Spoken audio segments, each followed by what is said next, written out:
Begin this video by telling you why we're going to learn what we're going to be doing. What we're going to get ready and do is factor. That is, break our quadratic expressions down into simpler pieces, right, so that we can look at specific parts of them. We've been talking a little bit about the graphs and how they relate to the factored form, right, or the standard form even. So what I want you to do here, examine them, right, and you're not going to have a group to discuss them with, but maybe you can do that at lunch or something, interesting food conversation. What I want to connect here is the factored form to the x-intercepts, right? You see, if you set each of these equal to 0, we're going to get two different answers. Right, x equals 2. So what happens is this one actually corresponds with this point on the graph, and likewise this one corresponds with this point, right? You can test it and see how that works, right? And similarly here, right? The x minus 4, when x is 4, equals 0, right? And x plus 3, to make that equal to 0, x has to be negative 3. And we can do those separately, right? I can talk about this one, or I can talk about this one, and they both have their own unique answer. Right, and that's justified here. How do I discuss this one? Well, that's going to require us to convert that to standard form, so we'll multiply, and you'll pick whatever algorithm or method to organize your steps. Maybe it's the box method or FOIL or whatever, but that's going to connect to our y-intercept, right? You see 0 minus 12. That connects to the point 0, negative 12. So then we arrive at this one. It's a little different because now there's a negative out front, right? So we're still going to get x equals 3 for that parentheses, right? 3 minus 3, yep, that's 0. And x equals negative 1 for that one. So those points are justified. And then when we go to find the standard form, we multiply these, right? You'd have that negative sitting out there, and you'd have x squared minus 2x minus 3. But what happens when you distribute the negative? Everything changes sign, so plus 2x plus 3.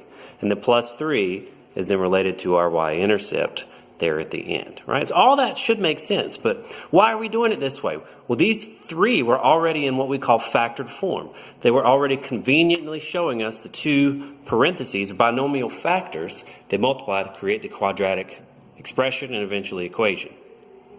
But what if they're not already factored for us, right? So if we look at the next page, right, well, let's make sure we can answer these benefit questions before we figure out what we're doing here. So what's the benefit being reckoned in factor form? It shows us the x-intercepts, right? Remember other words for that, roots or zeros, right? And zeros should be kind of a dead giveaway.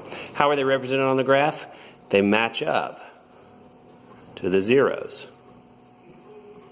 All right, so if you had to sort these graphs, which one would leave by itself? The one that looked like this, right? What explains that? Well, that one is the only one. That was example number 3. If you go back and look at it, number 3 has an a value less than 1. Right? So we'll draw this little picture, and I hope you like it. When everything's positive, when a is positive rather, we're in a happy mood. So we're smiling. Yay. Right. Focus on that for a second. There we go. But when you get punched in the face, you got a black eye, you're not going to be in a happy mood. Right, so that a value, that's the coefficient of the x squared. That's right there in the front. All right, so we already did this in those previous examples, but it says multiply the two binomials together in each quadratic function. Does this reveal anything to you? Yes. The c value is the y-intercept, right?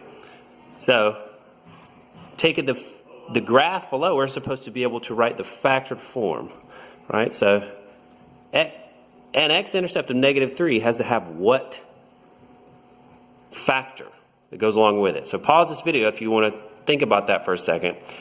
In order for it to have this point, it has to have what factor? You know it's going to be x and something. So pause it and try it. It's going to be x plus 3. Test it. Negative 3 plus 3, yep, that's 0. And likewise, this one, well, I need to be able to get 1, 0. That needs to be on the graph. So what binomial is going to have that? Pause it again. If you're not sure, x minus 1. All right. Does our function fit all 3 points? Yes. Let's go to the standard form for just a second. Y equals x squared plus 2x minus 3. And that's that third point. The minus 3 is our y-intercept, correct? So again, that's standard form. That's what standard form reveals to us. So what we're going to be doing now is starting out in standard form. The first factoring method we're going to take a look at is hopefully familiar. It is called the greatest common factor. So make sure you read through all of this stuff. You see undistributing as a word that kind of brings a few things to light. But here's our problem. Right, that's not quadratic, but we're using it as an example. And then our factored solution. Take a look at the inside of the parentheses. Now they have nothing in common, so that means you did it correctly. The GCF, as a reminder, the greatest common factor or greatest common divisor, depending on what part of the world you're from. The largest number that can divide into 5, 20, and 10 is, of course, 5. The largest number of x's they have in common is, of course, just 1x. Right, and the way we did this in class, we actually expanded it out to 5x. 20, we wrote as 5, 2, 2, and that is the factored prime form of the number 20. And then, of course, 10x is going to be 5, a 2, and an x. So what do they all have in common? There's the 5, there's an x.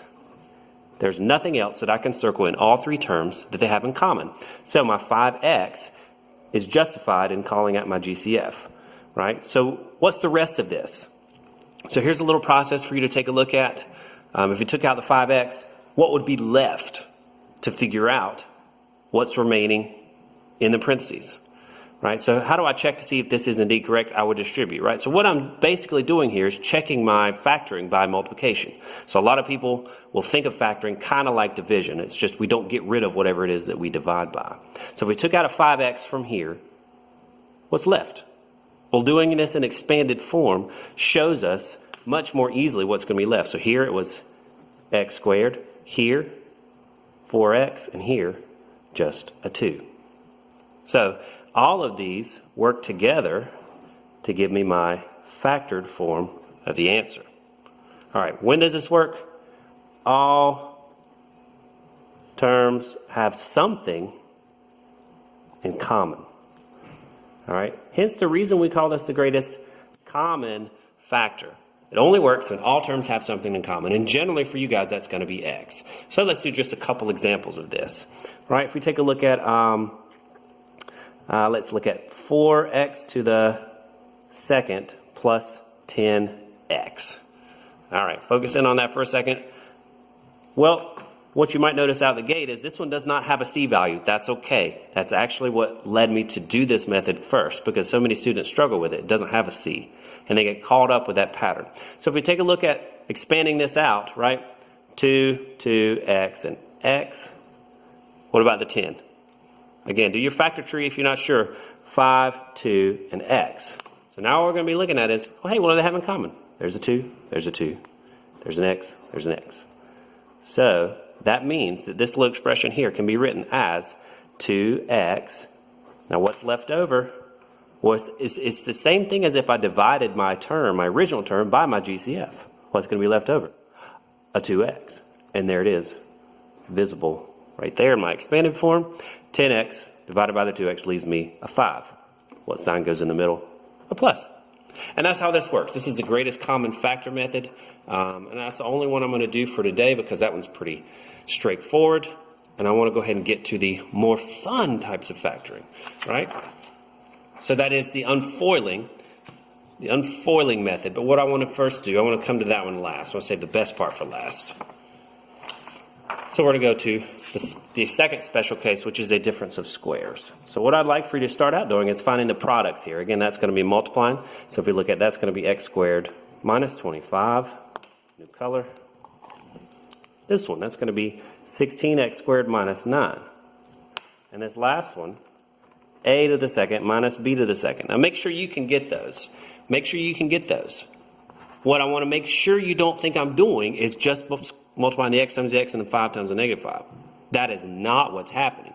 You see, I'm actually doing FOIL, or the box method, and what ends up happening, if we highlight the double chin here for just a second, that would have been plus 5x and minus 5x. And what do those two terms do to each other?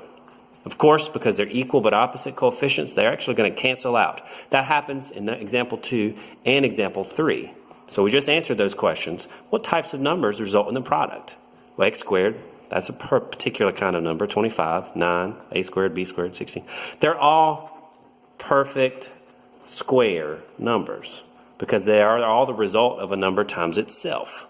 All right, focus a little bit better, camera. You're killing me. So that's why this method is called the difference of squares. Difference is in subtracting, right? They're subtracting, and they're two perfect squares. So perfect square, subtract in the middle. So examine the pattern here. What happens, what multiplied to get the x squared? X and x. What multiplied to get the 9? 3 and 3. And the only way they're going to cancel the double chin, or the O and the I if you're thinking FOIL, is if they're going to be plus and minus. And you see that will also result in the subtraction symbol for us. All right, so go through and try these. Pause the video and try these, and then come back and check your answers.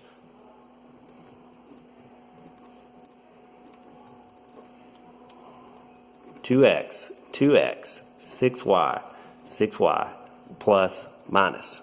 Starting to get the hang of it, I hope. The key is to recognize when this is happening. So I see that they're two squares, they're subtracting, plus, minus, x, x.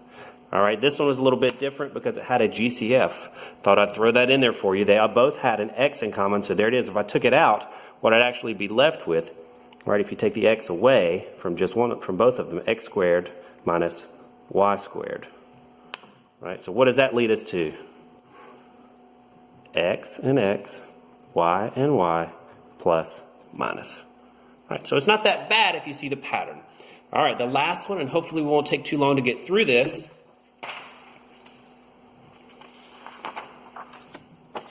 Unfoiling. Everybody likes to regurgitate the FOIL algorithm. I'm not a huge fan of it, but it really is just its derivative property. So what we're taking a look at is something of the form x squared plus bx equals c.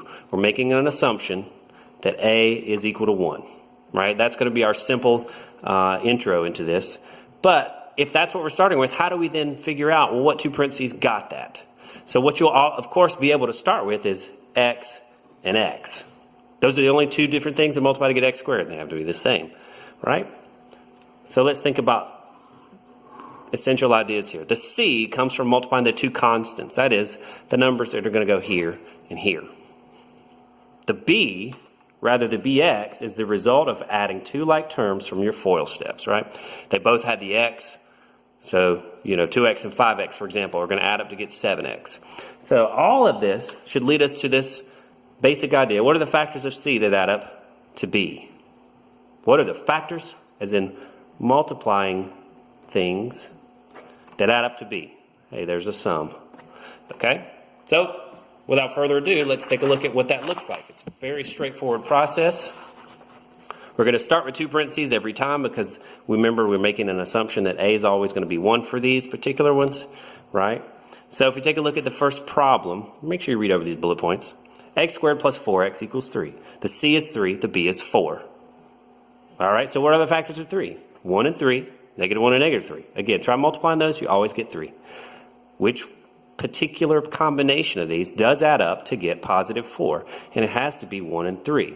So take a look at what we're able to do. Jump straight into 1x and 3x.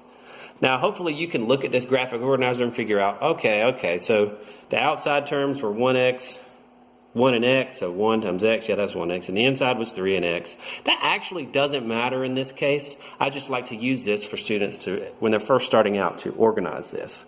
So we're going to skip some of that in this next example. If you take a look at the problem, what is the c value? Negative 12. What is the b value? Negative 1. So list all the factors of c, that being negative 12. Well, they do 1 and 12, 2 and 6, 3 and 4. And here's the thing you're going to have to get slick at, thinking about, well, if it's a negative product, in each of these particular cases, one of them is negative, right? So here's where the rubber's going to meet the road. We're going to think about, all right, if I take these numbers and I make one of them negative, how can I add them in such a way that b is negative 1?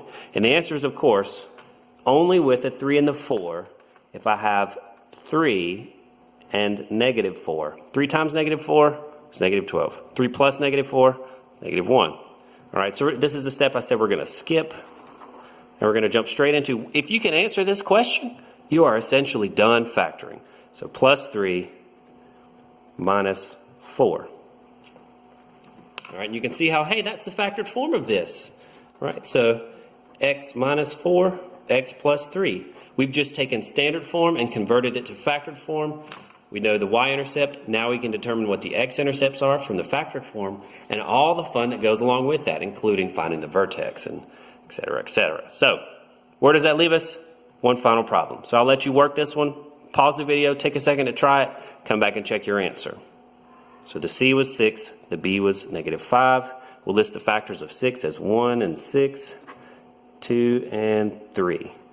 All right. Don't forget that two negatives multiply to get a positive, because here's what happens in this particular problem. -2 plus -3 is -5. -2 times -3 is +6. So don't forget those simple integer rules, because this problem actually factors x minus 2, x minus 3. How can you check yourself? Multiply. Again, factoring is very much like division. You can check division with multiplying. You can check factoring with multiplying. Good luck, and we'll do plenty of these tomorrow.